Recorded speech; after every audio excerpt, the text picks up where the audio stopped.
Assalomu alaykum. Kanalimni kuzatib borayotganlar do'stlar, barchalarga alangali salom. Mana do'stlar, ertalabki havoyimiz hozir 12 fevral sanasi 2026-yil. Ob-havoni ko'rdingizlar do'stlar, yo'q qor mana. Qanchalik abishat qilganida ham yo'q qor mana. Bu taraflar ham qor. Kechagina havo yaxshi edi, mana qoqqan strapillarimizda.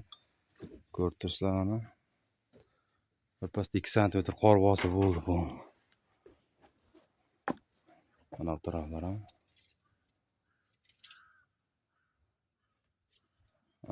Tog'ni yonidamiz. Yonimizda tog' mana 250 metr uzoqlikda tog' turibdi, mana ko'rib turganingizdek.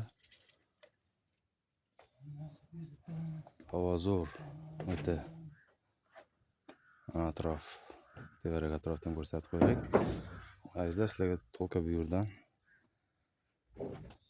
havoni yetkazib bera olamiz. Boshqa narsani yetkazib berishga harakat qilamiz ma'lumotlarda. Havo darajasi zo'r, mana ko'rib turganingizdek. Qo'llab podeshkada turamiz azizlar.